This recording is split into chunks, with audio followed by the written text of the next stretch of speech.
Greetings, adventurers. You're listening to The Quiet Journeys of Professor Atwood with me, Professor Atwood.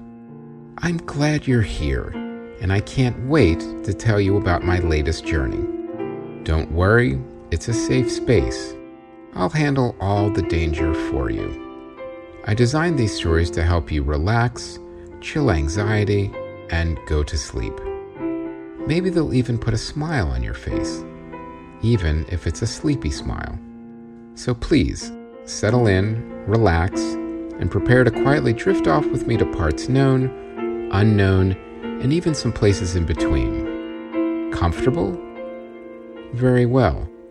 Let's get underway.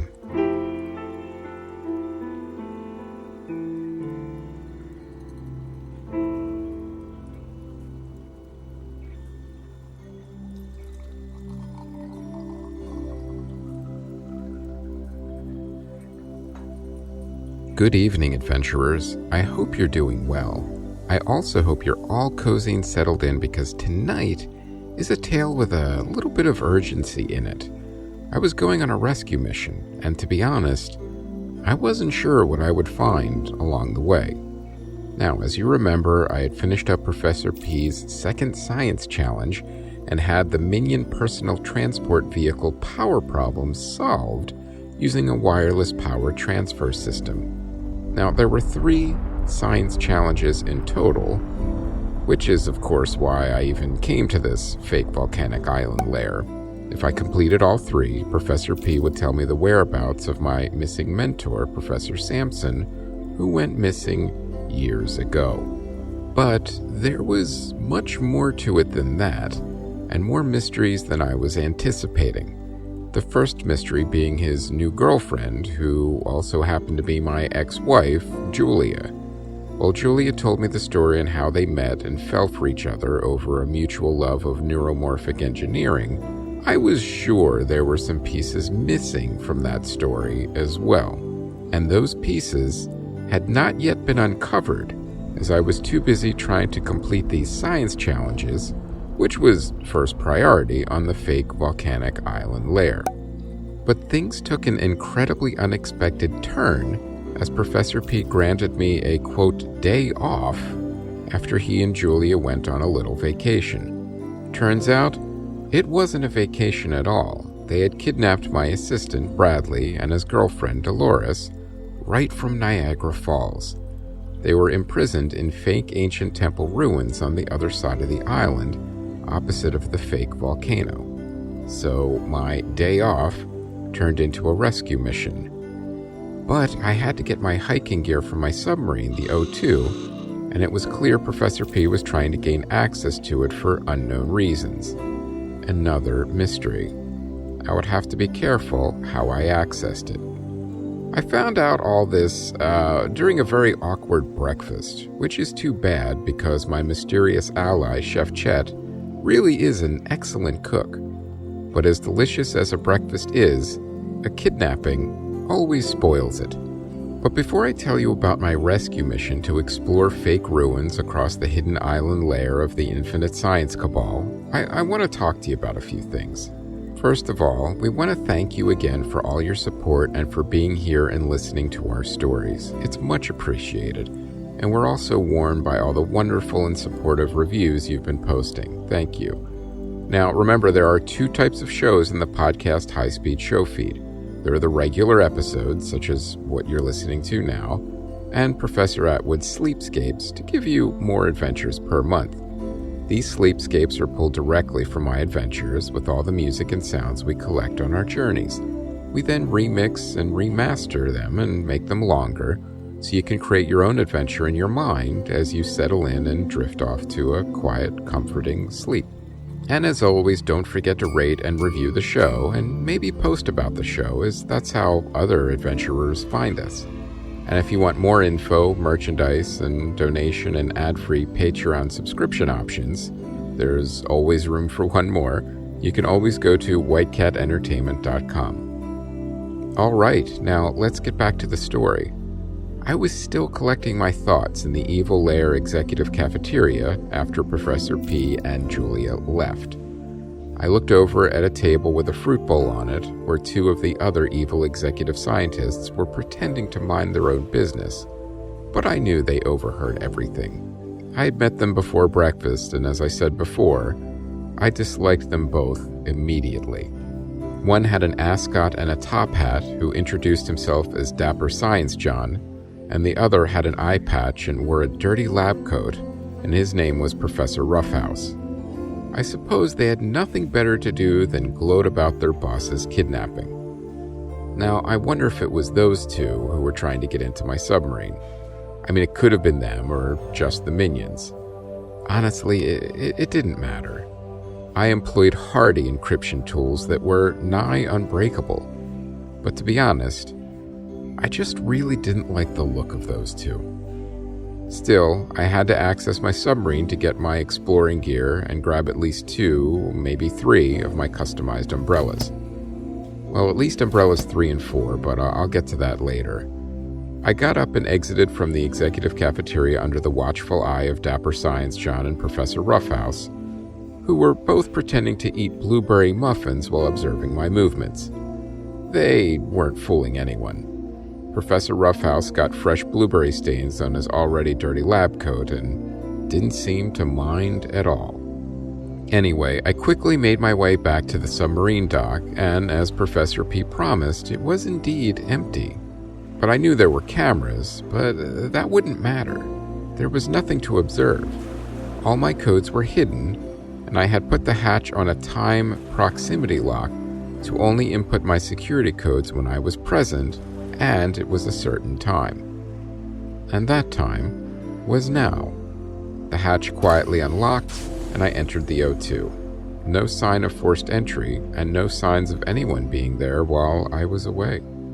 I quickly loaded up all my exploring gear, from a rope to a compass to the lunch Chef Chet had packed me. I grabbed custom umbrellas 3, 4, and 5, just to be sure. But I'll be honest, I was hoping I wouldn't need all 3. Well, of course, then they were also regular umbrellas, so if it did start to rain, I would be covered there as well. I packed up, did a quick cursory inspection, and exited the submarine, making sure it locked securely afterwards. The submarine bay was still empty. Interesting. Professor P had kept his word, which is sometimes even more troubling. Anyway, I had no idea what the third science challenge would be, but I couldn't worry about that yet, as I had an assistant and his mercenary girlfriend to rescue. But I'll let you in on a little secret. The reason my encryption was so strong and unusually difficult to crack was that it was based on a customized digital cryptographic security system.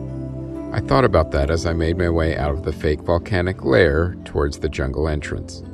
You see, cryptography prior to the modern age was effectively synonymous with encryption, converting readable information, like plain text, to unintelligible nonsense text, which is cybertext, which can only be read by reversing the process, which is of course called decryption. The sender of an encrypted or coded message shares the decryption or decoding technique only with the intended recipients to preclude access from adversaries. And there were plenty of those around right now. The cryptography literature often uses the name Alice or A for the sender, Bob or B for the intended recipient, and Eve or E for the eavesdropping adversary. Since the development of rotor cipher machines in World War I and the advent of computers in World War II, cryptography methods have become increasingly complex and their applications, of course, more varied. Modern cryptography is heavily based on mathematical theory and computer science practice. Cryptographic algorithms are designed around computational hardness assumptions, making algorithms hard to break in actual practice by any adversary. While it is theoretically possible to break into a well-designed system, it is infeasible in actual practice to do so. Such schemes, if well-designed, are therefore termed computationally secure. Okay, perhaps, but as any computer scientist knows, if you create a lock, there's always the possibility someone can either find or reverse engineer the key. Theoretical advances in faster computing technology require these designs to be continually reevaluated and, if necessary, adapted. Information theoretically secure schemes that probably cannot be broken even with unlimited computing power, such as the one-time pad, are much more difficult to use in practice than the best theoretically breakable but computationally secure schemes. Now, interestingly, alphabet shift ciphers are believed to have been used by Julius Caesar over 2,000 years ago.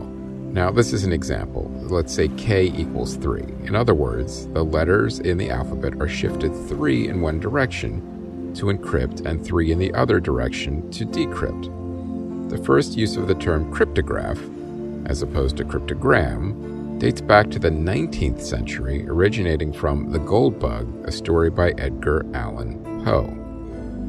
But now, there are other tools as well.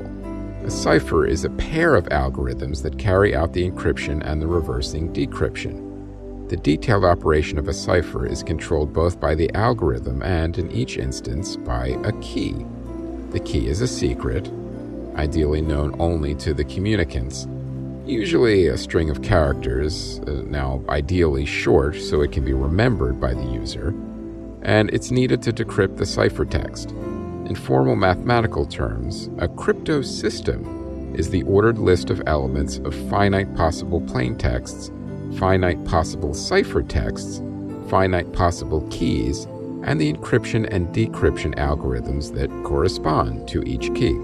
Now, keys are important both formally and in practice, as ciphers without variable keys can be, trivially broken with only the knowledge of the cipher used and are therefore, useless or even counterproductive for most purposes. Historically, ciphers were often used directly for encryption or decryption without additional procedures such as authentication or integrity checks. Now, there are two main types of cryptosystems, symmetric and asymmetric. In symmetric systems, the only ones known until the 1970s, the same secret key encrypts and decrypts a message. Data manipulation in symmetric systems is significantly faster than in asymmetric systems. Asymmetric systems use a public key to encrypt a message and a related private key to decrypt it. The advantage of asymmetric systems is that the public key can be freely published, allowing parties to establish secure communication without having a shared secret key. Now, in practice, asymmetric systems are used to first exchange a secret key, and then secure communication proceeds via a more efficient symmetric system using that key. The colloquial use, the term code, is often used to mean any method of encryption or concealment of meaning. However, in cryptography, code has a more specific meaning. The replacement of a unit of plaintext, a meaningful word or phrase, with a code word. For example, ice cream replaces the rocket launches at noon. A cipher, in contrast, is a scheme for changing or substituting an element below such a level, a letter, a symbol, or a pair of letters, etc., to produce a ciphertext. Well, this is what I was using. A highly customized version to keep my submarine, the O2, secure. While I was confident in the security of my submarine, everything else was causing me a bit of concern. From the kidnapping of my assistant to the mystery of the third science challenge to the mysterious ally I had in Chef Chet to my ex-wife being the girlfriend of my science nemesis, there was a big picture here that had yet to reveal itself. But I could only unwrap this mystery one smaller mystery piece at a time, and the next piece lay before me in fake jungle temple ruins on the other end of a real jungle. It was time to enter that jungle and rescue Bradley and Delores. As I exited the fake volcanic lair, I was greeted with warm sunshine and a cool ocean breeze flowing from the beach. It was actually quite pleasant if you put the circumstances aside for a moment. It was indeed a beautiful tropical island. Brightly colored toucans flew lazily and squawked at the equally lazy monkeys as they lounged in one of their trees, uninvited. The waves gently lapped at the white sand while the occasional crab searched for food. There was a path leading into the jungle, and clearly that was where I needed to go. It was a small path and didn't look too well trodden. I suppose the minions were pretty busy and didn't have a lot of time to enjoy the island, even though they were the ones who probably built the fake ruins. It would have been too expensive to bring in subcontractors. Plus, with the whole uncharted island thing, it can get complicated very quickly. I began walking along the path, and the jungle was alive and vibrant. I was also pretty sure there wouldn't be any dinosaurs guarding these temple ruins, since they weren't real ruins. Dinosaurs, for some reason, are only attracted to guarding the real thing, and yes, they can tell the difference. Anyway, as I walked down the path, I enjoyed the tropic air and the warmth of the sun on my face. But it did cool off a bit, as the jungle canopy soon provided some much-appreciated shade. Now, I knew I was on a rescue mission, but it was so beautiful I couldn't help but relax a little, as the jungle offered such amazing sights and sounds to enjoy. The monkeys and toucans continued to gently argue with each other. The vegetation and palm trees were bright and colorful, and I started to hear a small brook as I continued to walk further into the jungle. It was most likely fresh water, fed by a natural waterfall. As I continued into the jungle, the sound of rushing water became louder, and I indeed saw the waterfall peek through the jungle. It was majestic, but not too big, as it was still a relatively small, uncharted island. I saw the fake ruins of the temple up above and passed it a bit. I wondered if Bradley and Delores could hear the waterfall, as they had gone from Niagara Falls to here. So either way, they were near rushing water, but, well, that's not a huge comfort when you've been kidnapped during a vacation, for sure. I thought again about all the mysteries surrounding this adventure as I continued to walk through the jungle. The path was sloping upwards. I would soon be closer to the waterfall, then after that only an hour or two to the fake temple ruins. I had accepted this challenge to get the whereabouts of my missing mentor, Professor Sampson, who vanished mysteriously years ago. But there were 3 science challenges presented by Professor P, and then there was my ex-wife Julia, who was now dating Professor P after they connected over a mutual passion for neuromorphic engineering. For diametrically opposed reasons, of course, like benefiting humanity and controlling humanity. Anyway, but Julia said Professor P was reformed, but I didn't want to argue with her, and I knew that wasn't the case, and I didn't need a kidnapping to prove it to me. But as Julia's actions were puzzling, and I did have a theory that I couldn't prove yet, she did help me with the first challenge, which was to create a lava lamp, and had given me advice on the second one. The lava lamp challenge was basically a freebie, and I of course completed it with style, creating a lava lamp and aquarium hybrid, which Professor P displayed in his own private chamber, according to Julia. But I also had an ally in Chef Chet, who continued to give me both cryptic and non-cryptic warnings in my lunch. And then there were the attempts to break into my submarine, the O2, which was also puzzling. I mean, we were in a fake volcanic evil science lair, the home of the infinite science cabal. If they wanted to dismantle my submarine piece by piece, they could. But that would do them no good if they wanted something inside it, and Professor P knew that. I have protocols in place in case of a breach, and these protocols include the submarine self-scuttling, thus making anything on board worthless. Now, believe me, it's not something I wanted to happen for various reasons, mainly because I would lose all the sensitive scientific equipment on board, including the hybrid propulsion wet system from the Getty Museum, in addition to the pool table and the retro video game cabinets. I just had Burger Time loaded on board. Anyway, there were more mysteries afoot, like Chef Chet warning me about my success. I had completed Science Challenges 1 and 2, the second one being having to create a hovering minion transport vehicle that ran on a wireless power transfer system. How were all of these things connected? I knew there was a big picture here, but I just didn't see it. Yet. As more pieces of the puzzle revealed themselves, the more I could figure out what the puzzle actually was. I would figure out what Professor P was up to, I would get the location of my lost mentor, and I would stop whatever plans Professor P was hatching. But, and I thought about it for a moment, Professor P always seemed to have me preoccupied with science challenges, adjusting to the fact that he was dating my ex-wife, and now he was monopolizing my time with a, quote, day off, where I had to rescue my assistant and his girlfriend. He was deliberately keeping me busy, trying to keep me off balance, and also trying to keep me from putting the pieces together. Why wasn't as important anymore. He was up to something nefarious, that much was clear. But at this point, it was more a question of what. Even with Chef Chet's help, it had been difficult to devote the time and resources to finding things out, and I knew that was by design. Regardless, I was nearing the top of the ridge and had a great view of the waterfall and the ancient temple ruins in the distance. But admittedly, I was spent and needed a break.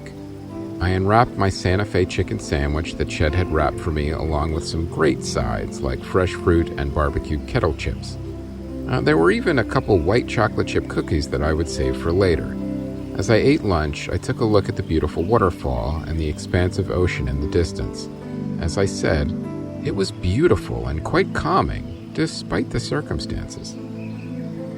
While I was eating my lunch and contemplating what awaited me at the temple ruins, I looked at the island waterfall and thought a bit about them as well. A waterfall is any point in a river or stream where water flows over a vertical drop or a series of steep drops. Waterfalls also occur where meltwater drops over the edge of a tabular iceberg or ice shelf. Now, waterfalls can be formed in several ways, but the most common method of formation is when a river courses over a top layer of resistant bedrock before falling onto softer rock, which erodes faster, leading to an increasingly high fall. Waterfalls have been studied for their impact on species living in and around them. Now, tropical island waterfalls are a bit rare and are, of course, quite beautiful. My friend and professional washboard player Benny has one on his hidden vacation island as well. Anyway, humans have a distinct relationship with waterfalls since prehistory. Traveling to see them, exploring and naming them, it's kind of a thing. They can present formidable barriers to navigation along rivers, as Professor Watley found out the hard way. His river scouting drone malfunctioned, and Professor Watley saw the waterfall just in time and was able to jump on a fallen branch to climb to safety on the shore.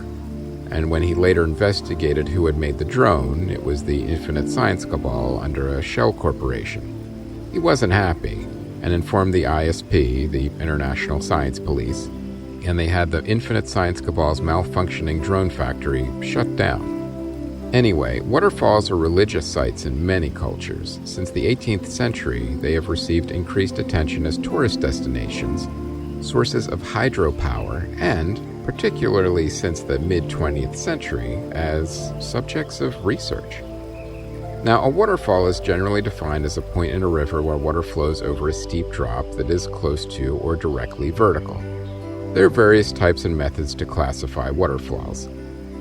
Some scholars, of course, have included rapids as a subsection. What actually constitutes a waterfall continues to be debated, incorrectly, by scholars. I mean, it's not really that complicated. It's really right there in the title. Waterfall. You'll know it when you see it. Anyway, waterfalls are sometimes interchangeably referred to as cascades and cataracts, although some sources specify a cataract as being a larger and more powerful waterfall, and a cascade as being smaller. A plunge pool is a type of pool formed at the bottom of a waterfall. Waterfalls are commonly formed in the upper course of a river where lakes flow into valleys in steep mountains, but not always. A river sometimes flows over a large step in the rocks that may have been formed by a fault line. Waterfalls can occur along the edge of a glacier where a stream or river flowing into a glacier continues to flow into a valley after the glacier has receded or melted. In fact, the large waterfalls in Yosemite Valley are examples of this phenomenon, which is referred to as a hanging valley. Another way hanging valleys may form is when two rivers join and one is flowing faster than the other. The Caprock model of waterfall formation states that if the river courses over resistant bedrock, erosion happens slowly and is dominated by impacts of waterborne sediment on the rock, while downstream the erosion occurs, more rapidly. As the watercourse increases its velocity at the edge of the waterfall, it may pluck material from the riverbed if the bed is fractured or otherwise more erodible. Hydraulic jets and hydraulic jumps at the toe of a falls can generate large forces to erode the bed, especially when forces are amplified by waterborne sediment. Horseshoe-shaped falls focus the erosion to a central point, also enhancing riverbed change below a waterfall. And of course, very famous horseshoe-shaped falls are in Niagara Falls, right where Bradley and Delores were kidnapped. Streams can become wider and shallower just above waterfalls due to flowing over the rock shelf, and there is usually a deep area just below the waterfall because of the kinetic energy of the water hitting the bottom. However, a study of waterfalls systematics reported that waterfalls can be wider or narrower above or below a falls, so almost anything is possible given the right geological and hydrological setting. Now, waterfalls normally form in a rocky area due to erosion. After a long period of being fully formed, the water falling off the edge will retreat, causing a horizontal pit parallel to the waterfall wall. Eventually, as the pit grows deeper, the waterfall collapses to be replaced by a steeply sloping stretch of riverbed. In addition to gradual processes such as erosion, earth movement caused by earthquakes or landslides or volcanoes can lead to the formation of waterfalls. Waterfalls are an important factor in determining the distribution of organisms such as fish and aquatic invertebrates, as they may restrict dispersal along streams. The presence or absence of certain species can have cascading ecological effects and thus cause differences in trophic regimes above and below waterfalls. Certain aquatic plants and insects also specialize in the environment of the waterfall itself. A 2012 study of the Agbokim waterfalls has suggested that they hold biodiversity to a much higher extent than previously thought. Waterfalls also affect terrestrial species. They create a small microclimate in their immediate vicinity, characterized by cooler temperatures and higher humidity than the surrounding region, which may support diverse communities of mosses and liverworts. Species of these plants may have disjunct populations at waterfall zones far from their core range.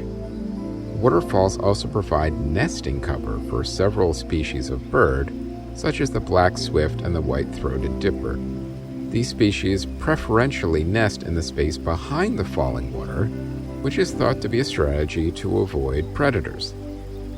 I mean, I always found waterfalls both calming and fascinating, except when Professor P was lecturing me about Niagara Falls. But that was more about the presenter rather than the actual information. Regardless, it was time to get to the ruins. I was rested now and eager to continue on. It looked like I would need another 2 hours or so, and then I would be at the temple ruins, and I would see what awaited me there as I worked on rescuing Bradley and Delores. And I will tell you all about my rescue mission in the so-called ancient temple ruins next time. But before I end this evening's story, I want to talk to you about something. Rushing. And I'm not talking about rushing water from a waterfall. Rushing is something we all do, and something modern life is basically geared around. No time for anything, so we have to rush around and make it to the next meeting, appointment, or mission. But here's the thing about rushing. It makes you less efficient. Your body needs rest to recharge and recuperate, and that includes your brain. I stopped by the island waterfall to have lunch, not because I was nonchalantly wasting time on my rescue mission, but because I was exhausted from trekking through the jungle and needed a break. My body and mind recharged, and now I was more prepared to take on whatever Professor P had in store for me at the fake ancient ruins. I would rescue Bradley and Delores, I had no doubts. And that's the other benefit to not rushing. You can build your confidence from resting and recuperating as well. So take a break, don't rush, and your mission will go smoother. Be in tip-top shape when you face, well, anything. Hopefully it won't be a nefarious science villain who built fake ancient temple ruins. But even if it is, you'll be well-rested and confident. You got this. Good night, adventurers.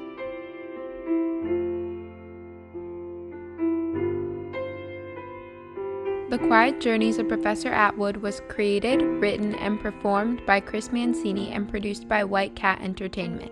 It is a work of fiction. Maybe. Music and sound design by Ron Tansky at rontanskymusic.com. For more info and merchandise, including t-shirts, mugs, and blankets, go to whitecatentertainment.com.